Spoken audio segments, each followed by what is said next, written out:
আসসালামু আলাইকুম রহমতুল্লাহি ওবরকাতুহু। সম্মানিত দর্শক, আজকের যে শিরোনাম, এই শিরোনামটি আপনাদের যে কোনো মানুষের কাছে খুব আশ্চর্য বলে মনে হবে। ডক্টর মোহাম্মদ ইউনূস এখন ক্ষমতাতে নেই। তিনি ক্ষমতা হস্তান্তর করেছেন। বাংলাদেশে তারেক রহমান সাহেবের শাসন চলছে, সংসদীয় গণতন্ত্র শুরু হয়েছে। বিএনপি সরকার গঠন করেছে বিরোধী দল ১১ দলীয় ঐক্যজোট জামাতের নেতৃত্বে। এটা ধ্রুব সত্য। বিএনপির ক্ষমতা এখন প্রশ্নাতীত। তারা যেখানে হাত দিচ্ছে স্বর্ণ ফুলছে, প্রধানমন্ত্রী যেখানে যাচ্ছে সেখানে চাঁদের হাট বসছে। তিনি হাত নাড়ালে মানুষ হেসে দেয়, তিনি কারো দিকে তাকালে সেখানে আনন্দের বন্যা বয়ে যায়। তিনি গাড়ির গ্লাস নামালে বর্ষার আতর গোলাপের সুবাস আমাদের সমাজে ছড়িয়ে পড়ে। তিনি যা কিছু করছেন সবই শিরোনাম, হাঁটছেন সংবাদ শিরোনাম। তার কন্যাকে নিয়ে কোথায় যাচ্ছেন, তার কন্যা খেলা দেখতে যাচ্ছেন, তার স্ত্রী দেশের বাইরে যাচ্ছেন, কবর জিয়ারত করতে যাচ্ছেন, এগুলো সব এখন সংবাদ শিরোনাম। আমাদের দেশের মানুষের মধ্যে যে প্রচলিত রাজনীতির প্রতি আনুগত্য, যেটাকে বলা হয় এজাহারে তাজাল্লুল,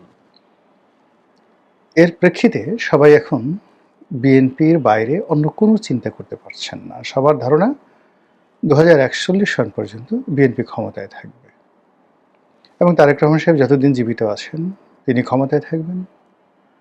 তাহলে তার বয়স যদি এখন ৬২ বছর হয়, তাহলে ১০০ বছর যদি তার হায়াত আল্লাহ থাকেন, তাহলে আরও ৩৮ বছর তিনি প্রধানমন্ত্রী থাকবেন। তারপর তার স্ত্রী যদি ইচ্ছা করেন তিনি হবেন, তা না হলে তার কন্যা জায়মা রহমান হবেন। এটা হলো মানুষের সাধারণ বোধ এবং বুদ্ধি, এবং এটাই আমাদের দেশে হয়ে থাকে যে ক্ষমতার যে বৃত্ত এবং বলয় আছে এর বাইরে মানুষ চিন্তা করতে পারে না।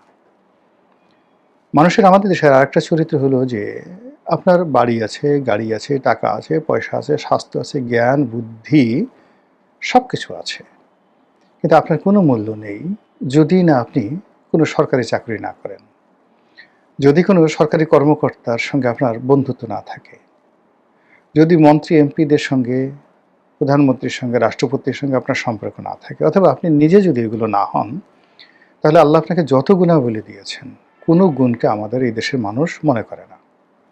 আমাদের দেশে রাষ্ট্র ক্ষমতাকে দেশের মানুষ মনে করে সবচেয়ে বড় সফলতা। এখন রাষ্ট্র ক্ষমতা আপনার আছে, আপনি চোর হন, ডাকাত হন, ব্যাংক লুটেরা হন, জেনাকারী হন, ব্যভিচারী হন, অন্যের হক নষ্ট করেন, এগুলো কোনো বিষয়ই না। আপনি এমপি হয়েছেন আপনার কাছে দোয়া নেওয়ার জন্য, ফু নেওয়ার জন্য, আপনি কারোটি মাথায় হাত বুলিয়ে দেবেন, এর জন্য মানুষ লাইন ধরে আপনার পিছনে ঘুরবে। আপনার বগল থেকে গন্ধ আসে, পায়ের নখ পচে গেছে, জুতা খোলা যায় না। আপনি যদি বায়ু ত্যাগ করেন তাহলে ৩-৪ গ্রামের লোকজন অসুস্থ হয়ে পড়ে, পশু পাখির মধ্যে কান্নার রোল পড়ে যায়। তারপর আপনি দাঁত মাজেন না, ৪ দিন, ৫ দিন, ১০ দিন দাঁত মাজেন না, মুখের গন্ধে মানে কি বলবো, আশেপাশে মানে মশামাছি পর্যন্ত দূরে চলে যায়। হলুদ হয়ে গেছে আপনার দাঁত, আপনার জিহ্বা যদি একটু আপনি বের করেন, সাদা ১ ইঞ্চির মতো আপনার দুধের স্বরের মতো জিহ্বার উপর ময়লা পড়েছে। তারপরেও আপনি খেতে বসছেন, আপনি একটু মাংস খেলেন, ওখান থেকে একটা কামড় দিয়ে হাড্ডির একটা অংশ আশেপাশের একজন কাউকে দিলেন, সে তখন বলবে জীবনে এর সাথে আর কোনো প্রাপ্তি নেই। খাবার টেবিলে পোলাও কুরমা খেতে বসছেন আর আপনি একের পর এক বায়ু ত্যাগ করছেন, আশেপাশের লোকজন বলবে আহা, জীবনে এত আতর, গোলাপ, scent, perfume, the perfume of Paris জীবনে দেখেছি, হুজুরের বায়ুর মতো এত আরামদায়ক বায়ু আর কেউ নেই। এই হলো রাজনীতিকে কেন্দ্র করে, রাজনৈতিক ক্ষমতাকে কেন্দ্র করে আমাদের আধিক্ষেত্তা।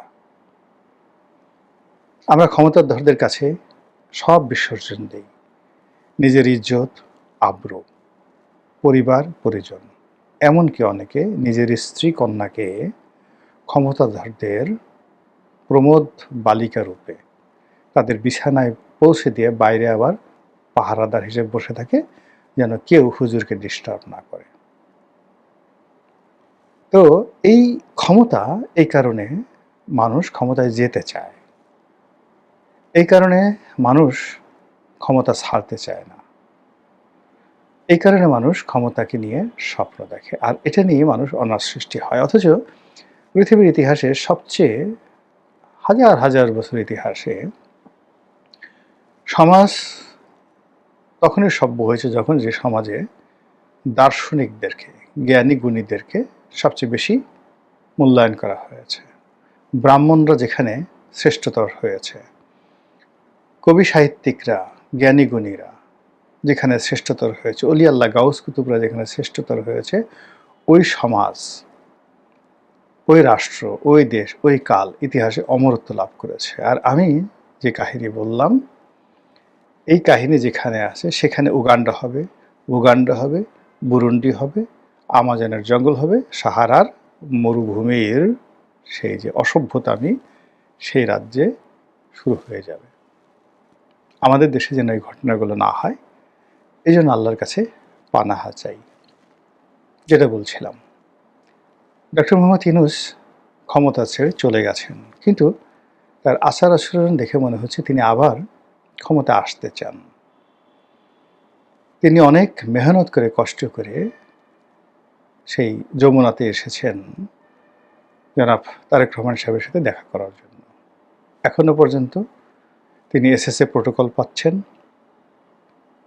এবং সেই প্রোটোকল নিয়ে তারেক রহমান সাহেবের সাথে দেখা করতে কেবলমাত্র যমুনার গেট থেকে তারেক রহমান সাহেবের সামনে আসতে তাকে 1.5 ঘন্টা অপেক্ষা করতে হয়েছে। 88 বছরের মানুষ, একজন মানুষ কতটা ক্ষমতা লোভী হলে, কতটা ক্ষমতাকে ভালোবাসলে, ক্ষমতার সঙ্গে অ্যাটাচড থাকার যদি ইচ্ছা থাকে, তাহলে কোন পর্যায়ে হলে একটা মানুষ এই কষ্ট করতে পারে? কই আমরা তো গেলাম না, আগ্রহী হলো না, আমাদের কি কোনো ক্ষতি হয়েছে? হয়তো ক্ষমতা হবে না কোনো দিন, কিন্তু আমাদের মতো এরকম তো হাজার হাজার মানুষ আছে যাদের রাজার কাছে যাওয়ার, মন্ত্রীদের কাছে যাওয়ার, এমপিদের কাছে যাওয়ার, অথবা রাজা মন্ত্রী এমপিদেরকে দাওয়াত করে নিজেদের বাড়িতে তাদেরকে আনার শক্তি আছে, সামর্থ্য আছে, ক্ষমতা আছে এবং অবস্থান আছে। কিন্তু কই, তারা তো এই কাজগুলো করছে না। কিন্তু ইউনূস সাহেব কেন এই কাজগুলো করছেন? ইট মিনস স্টিল তার এই ক্ষমতা ফিরে আসার আশা আকাঙ্ক্ষা আছে। আমি আস্তে আস্তে যাচ্ছি। 2 নম্বর হলো, সে পার্লামেন্টে গেছেন, দর্শক সারিতে বসছেন। বিশ্বাস করেন, আমি 5 বছর এমপি ছিলাম।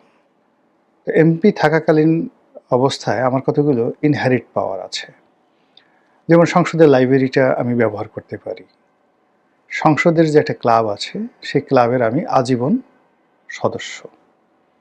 ওখানে ব্যায়াম করা যায়, খাওয়া যায়, রেস্টুরেন্ট আছে, সব কিছু আছে। এরপর সংসদ সদস্য, সাবেক সংসদ সদস্য হিসেবে সারা দেশে সার্কিট হাউসগুলো ব্যবহার করার আইনগত আমার অধিকার আছে। আমি তো একদিনের জন্য কোনোদিন সংসদে যাইনি। এমনকি আমার বন্ধুবান্ধব যারা সংসদ সদস্য, সাবেক সংসদ সদস্য বা বর্তমান সংসদ সদস্য রূপে ওই সংসদের ভিতরে বিয়ের অনুষ্ঠান আয়োজন করেছে, আমি সেই বিয়ের অনুষ্ঠান পর্যন্ত যাইনি। আমার তো, আমি ওদিকে তাকাইও না, আমি কোনোদিন মানে ওখানে চটপটি খাওয়ার জন্য যাই না। কি হয়ে বলেন তো? কিন্তু তাকে এই সংসদ অধিবেশনে আসতে হয়েছে। তিনি যেখানে কয়দিন আগে তার কাছে গিয়ে সব রাজনৈতিক দলগুলো হুমড়ি খেয়ে পড়তো, আর তিনি এখন দর্শক সারিতে বসে সংসদ অধিবেশন তাকে দেখতে হচ্ছে। তার বয়স এখন প্রায় 90 বছর। এই 90 বছর মানুষ কি করে? আল্লাহ বিল্লাহ করে, জিকির করে, আজকার করে, পরকালের কথা চিন্তা করে, নিজের অপরাধের কথা চিন্তা করে, বিনয়ী হয়। আর তিনি এখন জাপান ভ্রমণ করছেন, আর প্রতিদিন কার সাথে তার কি বৈঠক হচ্ছে সেগুলো ইংরেজিতে লিখে ফেসবুকে দিয়ে বেড়াচ্ছেন। তিনি যখন অন্তর্বর্তীকালীন সরকারের প্রধান ছিলেন, তখন তার ফেসবুকে একটা স্ট্যাটাস দিলে এখন তারেক রহমান সাহেবের যেভাবে হাজার হাজার লক্ষ লক্ষ লাইক পড়ে, ওইভাবে পড়তো। এখন আমার যে লাইক কমেন্ট আছে তার 10 ভাগের 1 ভাগও ডক্টর মোহাম্মদ ইউনূসের হয় না। তারপর তার না আছে লজ্জা, না আছে বোধ, সে করে যাচ্ছে। কেন সে জাপান গেল, কী কারণে গেল? এই বয়সে এই শরীর নিয়ে তো তার যাওয়ার কোনো দরকার ছিল না। এই গেল এক। মানে ইট মিনস তার মুভমেন্ট দেখে মনে হয় যে সে ক্ষমতাকে ভালোবাসে, ক্ষমতা তার খুবই পছন্দ, ক্ষমতার সাথে থাকতে ভালো লাগে তার, এবং দেশি বিদেশি ক্ষমতাধরদের সাথে তার যে দহরম মহরম সম্পর্ক, এটি তিনি উপভোগ করেন। এ গেল এক পার্ট। দ্বিতীয় পার্ট হলো, যে রয়্যাল বেঙ্গল টাইগার একবার মানুষের মাংস খেয়েছে, সে আর অন্য মাংস খেতে চায় না। তো ক্ষমতালোভী মানুষ যারা একবার ক্ষমতা পেয়েছে, পরবর্তীতে ক্ষমতা যাওয়ার জন্য তারা বেপরোয়া হয়ে পড়ে, নির্মম হয়ে পড়ে, নিষ্ঠুর হয়ে পড়ে, না পারে এমন কোনো কাজ নেই। শেখ হাসিনা বলেন, খালেদা জিয়া বলেন, যারা বলেন অতীতে ক্ষমতা ধরছিলেন, তারা দ্বিতীয়বার ক্ষমতা আসার জন্য, মানে যারা ক্ষমতা লোভী মানুষ, তারা না পারে এমন কোনো কাজ নাই। মানে এটা ক্ষমতার যে আকর্ষণ, টাকা, সেক্স মানে যৌন মিলন, অন্য যে কোনো জিনিসের চাইতে, পার্থিব যে কোনো জিনিসের চাইতে এটা সুতীব্র আকর্ষণ, ক্ষমতার আকর্ষণ। ফলে দেখুন, মানুষ যখন ধর্ষণ করতে যায় বা খারাপ কাজ করতে যায়, তখন সে কতটা পশু হয়ে যায়। ক্ষমতা লাভ করতে গিয়েও মানুষ পশু হতে পারে, যদি তার সেই লোভটা থাকে। এখন অন্য পর্যায়ে আসি। তিনি যে ক্ষমতায় এসেছিলেন, সবাই বলে যে এখানে আমেরিকার একটা ব্লেসিং ছিল, আর সেই আমেরিকান ব্লেসিংটা ছিল ডিপ স্টেট পলিসির আন্ডারে। সেই ডিপ স্টেট পলিসিতে কী কী হয়েছে, স্নাইপার রাইফেল কিভাবে গর্জন করেছে, কিভাবে পুলিশ হত্যা হয়েছে, কিভাবে ঢাকা শহরে রক্তের বন্যা বয়ে গেছে, এটা মোরাললেস আমরা সবাই জানি। আচ্ছা, সেই ডিপ স্টেট কি বন্ধ হয়েছে? ডিপ স্টেটের সঙ্গে যারা জড়িত ছিল, হাজার হাজার ক্যাডার, হাজার হাজার অস্ত্র, গোলা বারুদ, হাজার হাজার কোটি টাকার লেনদেন, এই কাজ কি বন্ধ হয়েছে? কারা কারা এর সাথে জড়িত আমরা কি জানি? জানি না। ফলে মানে এই যে এখন ক্ষমতার একটা পট পরিবর্তন হয়েছে, ইউনূস সাহেব চলে গেছেন, তারেক রহমান সাহেব আসছেন, এটা ডিপ স্টেটের যারা লোকজন, তারা মনে করেন যে এটা একটা সাময়িক বিরতি, একটা মানে অসমাপ্ত রেভলিউশন, অসমাপ্ত বিপ্লব, এটাকে সমাপ্ত করতে হবে। আর তারই ধারাবাহিকতা আসিফ মাহমুদ সজীব ভুঁইয়া, তিনি আবার সামনের সারিতে নিয়ে আসছেন, লাইমলাইটে নিয়ে আসছেন সেই যাকে বলা হয় ডিপ স্টেটের কারসাজি, ডিপ স্টেটের তথ্যপাত্য। আবার অন্যদিকে বর্তমান সরকার, তারাও সেই এই যে আগের 11 যাদের কারণে তারা ক্ষমতাচ্যুত হয়েছিল, সেটাকে আবার সামনে নিয়ে আসছে, যেন দ্বিতীয় একটা 11 বাংলাদেশে না ঘটতে পারে। মানে সরকারও ভয়ের মধ্যে আছে। আর যারা ক্ষমতা হারিয়েছে, তারাও ঠিক সেই ডিপ স্টেট, সেই সুদিন, সেই পোলাও কুরমা, কালিয়া কুপ্তা, বিরিয়ানি, সরকারি যে দাপট, এগুলো ভুলতে পারছেন না। এরই ধারাবাহিকতায় পর্দার আড়ালে অনেক কিছু হচ্ছে, চারিদিকে ফুসফাস, ছোট ছোট সমস্যা বড় আকার ধারণ করছে। তেল নিয়ে তেলেস্মাতি হচ্ছে, বিভিন্ন নিয়োগ নিয়ে, বদলে নিয়ে, দপ্তর বন্টন নিয়ে প্রতিদিন তেলেস্মাতি হচ্ছে। আর এর মধ্যে যদি ডক্টর মোহাম্মদ ইউনূসের আবার ক্ষমতা আসার খায়েশ হয়, আবার সুযোগ হয়, সেটা প্রত্যক্ষভাবে হোক কিংবা পরোক্ষভাবে হোক, এটা কি খুবই অযৌক্তিক বা অসম্ভব বিষয়? বা ইতিপূর্বে কি এই ধরনের ঘটনা ঘটেনি?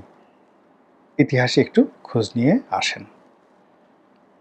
মহান আল্লাহ আমাদের সবাইকে হেদায়েত দান করুন এবং হেফাজত করুন। আসসালামু আলাইকুম ওয়া রাহমাতুল্লাহি ওয়া বারাকাতুহু।